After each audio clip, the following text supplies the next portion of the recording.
অতিরিক্ত একটু উদ্যোগ নিয়ে তাকে সংযুক্ত করে মীনাক্ষী গাঙ্গুলি আমাদের ডাক্তার গতকালকে চেন্নাই থেকে এসেছে, তারপর একটা এত সুন্দর সাংস্কৃতিক অনুষ্ঠানের পরিবেশের সৃষ্টি করেছে। আমি ভীষণ ক্লান্ত, 2.5-3 ঘন্টার একটি রোড শো করেছি, তারপর এখানে এলাম, কিছুক্ষণ আনন্দ উপভোগ করলাম, বৈশাখ মাসকে উপভোগ করলাম, এসে বৈশাখকে উপভোগ করলাম, খুব ভালো লাগলো।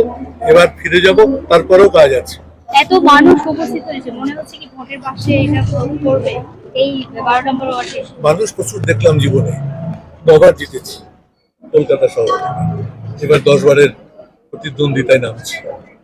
মানুষ আমি খুব বেশি আবিষ্ট হই না, আমি হয় সে মানুষের মধ্যে ভালোবাসা, আবেগ, অনুভূতি কতটা আছে, এবং সেই রকম একটা পরিবেশ থাকলে অনির্বচনীয় আনন্দের সাথে অবগাহন করা যায়, যেটা আমি যেটা বিশ্বাস করি, আজকে দীর্ঘ 2.5 বছর ধরে আমরা যে প্রয়াস নিয়েছি 12 নম্বরে, প্রথম কথা এখানে পুরো আমরা একটা পরিবার, দ্বিতীয় কথা 12 মাসে 12 পার্বণ আমরা সারা বছর করি, সেটার কারণ কিন্তু উৎসবে মেতে থাকা নয়, সর্বস্তরে সর্বসেক্টরের মানুষকে কাছে নিয়ে আসা। কয়েকদিন আগে আমরা বসন্ত উৎসব করেছি, যারা নন বেঙ্গলি থাকেন তাদের কায়দায় তাদের ধারাকে মাথায় রেখে সঙ্গে বাঙালিয়ানাও ছিল। ঠিক তেমনি আজকে নববর্ষে আমাদের সকলেরই ভালোবাসা যে এই এলাকার যাবতীয় সাংস্কৃতিক মোনা যতগুলো অনুষ্ঠান, যতগুলো সেট আপ আছে, তাদের সবাইকে নিয়ে আমরা একত্রিত হয়েছি, তাদের বাবা মা, তাদের গার্জিয়ান, তাদের প্রয়াস, তাদের ভালোবাসা, তাদের সারা বছরের কাজকে স্বীকৃতি দেওয়ার জন্য। আপনার কাছ থেকে বোধহয় খুবই ইন্সপিরেশন পাচ্ছে এই নৃত্য শেখা, গান শেখা। নিশ্চয়ই আমরা সর্বস্তরের, আমি যে কথা বললাম, খালধারের ড্রপ আউটস, খালধারে যে বাচ্চাটা মনে করতো যে তার বাবা মা বাসন মাজি বা তার বাবা ভ্যান চালায়, সে বোধহয় জীবনে দাঁড়াতে পারবে না, সেই জায়গা থেকে তারা কিন্তু বুঝেছে যে দিদির প্রকল্পে তারা কেউ পিছিয়ে নেই, তাদের প্রত্যেকের জন্য কিছু না কিছু আছে, এবং আমরা প্রত্যেকটা প্রোগ্রামে সেই জন্য সেই সব বাচ্চাদেরকে অগ্রণী ভূমিকায় ডেকে আনি, যাতে তারা আরো বাচ্চাকে ডেকে আনতে পারে।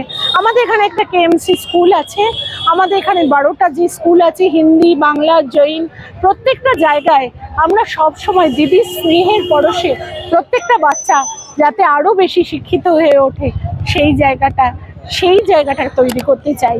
পশ্চিমবঙ্গ দিবস দিদি কালকে অ্যানাউন্স করেছেন, আমরা আজকেই সেই জন্য নববর্ষকে সর্বত্র পশ্চিমবঙ্গ দিবস দিয়ে আমরা ভরিয়ে দিয়েছি, যাতে আমাদের সমস্ত শিশুরা শিখে ওঠে যে আগামী 20 বছরের মধ্যে যেসব বাচ্চারা বড় হবে তারা কিন্তু সকলে জানবে মাননীয় মুখ্যমন্ত্রী নববর্ষকে পশ্চিমবঙ্গ দিবস করে গেছে।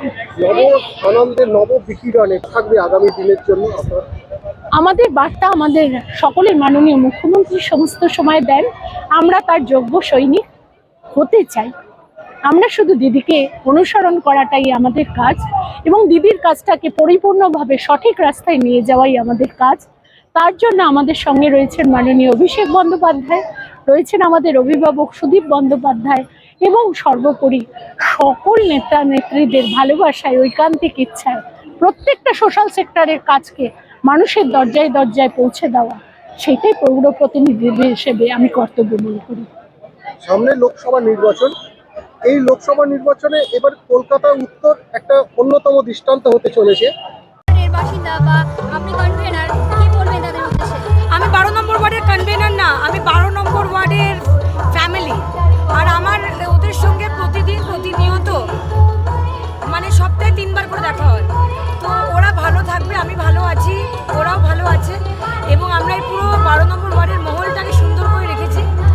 আমরা একসঙ্গে থাকি, এবং আমরা এই যে সুন্দর সুন্দর প্রোগ্রামগুলো একসঙ্গে হয়, আমাদের পৌর প্রতিনিধি আছে এবং আমাদের সর্বস্তরের তৃণমূল কর্মীরা আছে, প্লাস 12 নম্বর ওয়ার্ডের রেসিডেন্টসরা খুব আমাদের ভালোবাসে। আপনারা দেখলেন যে আমার আরেকটা পৌর প্রতিনিধি 16 নম্বর ওয়ার্ডের খোকন দাস,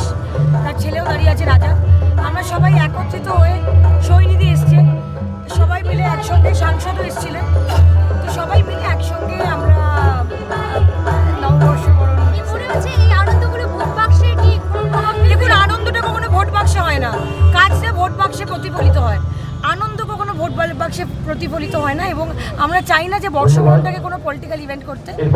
আমরা যে কাজ করছি তার বিনিময় মানুষ সঙ্গে থাকবে।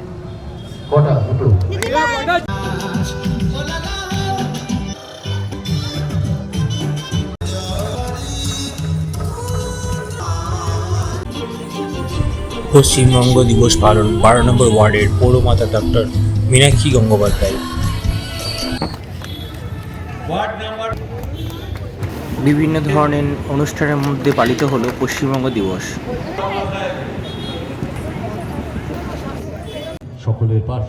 আপনারা দেখছেন নিউজ প্রাইম টাইমস, সাথে থাকুন এবং দেখতে থাকুন নিউজ প্রাইম টাইমস।